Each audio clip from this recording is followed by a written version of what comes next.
Hello guys, welcome back to our channel इंडोसाला। Guys, आज हम आप सभी के लिए वर्ल्ड अफेयर से रिलेटेड एक इम्पॉर्टेंट टॉपिक लेके आ चुके हैं जो कि H5N1 वायरस यानी कि बर्ड फ्लू के बारे में है। गाइस, आप सब ने कोरोना के समय वायरस के बारे में तो बहुत सुना होगा, उससे दुनिया को प्रभावित होते हुए भी देखा होगा। ठीक उसी तरह हाल ही में H5N1 virus avian influenza virus सुर्खियों में है। तो आइए जानते हैं कि आखिर ये वायरस सुर्खियों का विषय बना कैसे। तो आइए आज की वीडियो शुरू करते हैं। तो आइए हम लोग जानते हैं कि आखिर ये वायरस चर्चा का विषय बना कैसे। H5N1 virus avian influenza virus, जिसे हम लोग बर्ड फ्लू के नाम से भी जानते हैं, वो पक्षियों में अक्सर पाया जाता है। लेकिन पहली बार ये वायरस पक्षियों से गाय में और गाय से इंसानों में पहुंच गया है, क्योंकि ये खबर अमेरिका से आ रही है जहां इंसानों में ये वायरस पाया गया है एंड वहां की लेबोरेटरीज भी इसे कंफर्म कर चुकी है। तो हम लोग इस खबर पे ट्रस्ट कर सकते हैं।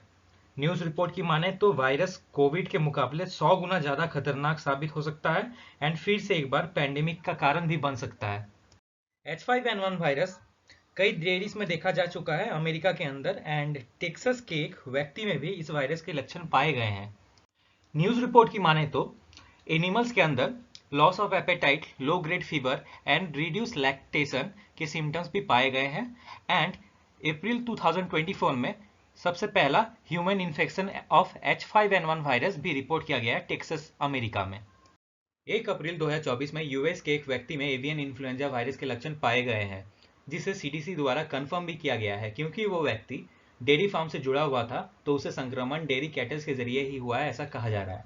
वहीं UK based tabloid Daily Mail के रिपोर्ट की माने तो एक्सपर्ट्स का कहना है कि ये कोविड पैंडेमिक से 100 गुना घातक है, जिसका फैटेलिटी रेट भी ज्यादा है।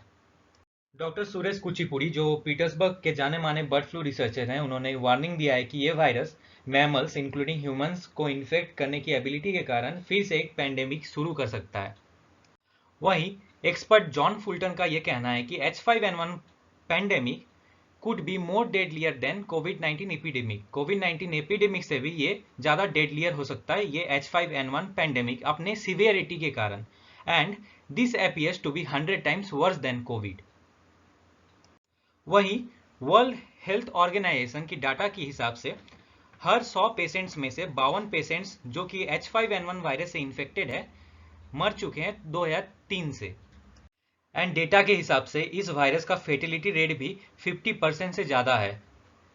वहीं पे कोविड का फेटिलिटी रेट करेंट सिचुएशन में 0.1% है, जो कि पहले 20% था ड्यूरिंग द पैंडेमिक। इसे एग्जाम्पल के थ्रू समझे तो जहां पर करंट कोविड फैटिलिटी रेट के हिसाब से हर 1000 पेशेंट में से सिर्फ एक पेशेंट की मारे जाने की संभावना है, वहीं पे H5N1 वायरस के करंट फैटिलिटी रेट से हर 1000 पेशेंट में से 520 पेशेंट्स की मारे जाने की संभावना है। आइए अब हम लोग समझते हैं कि इन्फ्लुएंजा वायरस होता क्या है। इन्फ्लुएंजा को हम लोग फ्लू के नाम से भी जानते हैं। ये कॉन्टेजियस वायरल इन्फेक्शन होता है, मतलब एक ऑर्गेनिज्म से दूसरे ऑर्गेनिज्म में थ्रू डायरेक्ट कांटेक्ट ये फैलता है और ये आपका रेस्पिरेटरी सिस्टम को अटैक करता है। इन्फ्लुएंजा 4 मेन ग्रुप में होते हैं, 4 तरह के होते हैं, ए, बी, सी एंड डी, जिसमें से टाइप ए वायरस सबसे डेडली माना जाता है। पहली बार 1959 में टाइप ए इन्फ्लुएंजा वायरस, जिसे हम लोग H5N1 वायरस के नाम से भी जानते हैं, इसे आइडेंटिफाई किया गया था, इसे देखा गया था। 2020 से कई सारे स्पीसीज में भी इस वायरस को देखा गया, जैसे कि dogs and cats several countries में। The symptoms of bird flu are similar to those of other flu. दूसरे फ्लू के जैसे ही इसके भी सिम्टम्स पाए जाते हैं, जैसे कि कफ, बॉडी एक, बदन दर्द या फिर फीवर। कुछ कुछ लोगों में सीवियर निमोनिया के लक्षण भी पाए गए हैं। आइए अब हम लोग H5N1 वायरस के इमर्जेंस एंड इवोल्यूशन के बारे में जानते हैं। 1996-97 में साउदर्न चाइना में बतखों में ये वायरस देखा गया था पहली बार। 2003-2005 के बीच में फिर से चाइना में ये वायरस री इमर्ज हुआ एंड पूरे एशिया में फैल गया। वहीं 2014 से 16 के बीच में as a result of gene swapping इसके नए variants H5N6 and H5N8 virus दुनिया के सामने इमर्ज हुए। 2018-20 में H5N6 एंड H5N8 वायरस पूरी तरह से दुनिया में फैल गए एंड 2022 में 70 H5N6 human infections and 7 H5N8 human infections दुनिया के सामने आए। वहीं पे 2021 से 2023 में H5N1 virus Canada and United states के पोल्ट्री फार्म्स और वहां के जानवरों में भी फैल गया। सवाल ये उठता है कि क्या हमारे पास बर्ड फ्लू का वैक्सीन मौजूद है या नहीं। जवाब है हाँ, मौजूद है। बर्ड फ्लू आज से नहीं, कई सालों पूर्व से होते आ रहा है, सो इसका वैक्सीन मौजूद होना आम बात है। बट इंसानों में इसका इन्फेक्शन होना ये नई बात है। सो यूएस ने बर्ड फ्लू वायरस के वैक्सीन एंड एंटीवायरस ऑलरेडी जमा करना शुरू कर दिया है, जो कि करंट वायरस के स्ट्रेन से मिलता जुलता है, जो कि ह्यूमन इन्फेक्शंस के ट्रीटमेंट में यूज होगा। सीडीसी के पास भी सैंपल्स मौजूद है इस वायरस का, जो कि pharma Giants Sanofi and GlaxoSmithKline जैसी बड़ी कंपनियां वैक्सीन बनाने के लिए यूज कर सकेगी।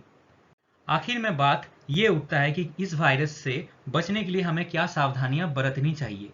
तो आप बीमार या मृत पक्षियों के संपर्क में आने से बचें, जंगली जानवरों से दूरी बनाए रखें, अंडा, मांस, मछली खाने से पहले उसे अच्छे से पकाएं, पोल्ट्री फार्म, पोल्ट्री बाजारों में से जाने में से बचें, एवं अगर आप जानवरों के संपर्क में आए भी हैं तो अपने हाथों को अच्छे से सैनिटाइज या साफ करें।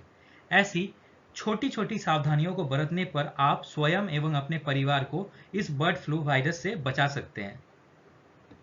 सो गाइस, आज का हमारा सेशन यहीं पे हम लोग एंड करते हैं। आज हमने वर्ल्ड अफेयर्स के एक इंपॉर्टेंट टॉपिक को कवर किया और इसे समझा। अगर आपको हमारा वीडियो अच्छा लगा हो तो प्लीज़ हमारे वीडियो को लाइक करें, शेयर करें एंड हमारे चैनल को प्लीज़ सब्सक्राइब करें। धन्यवाद।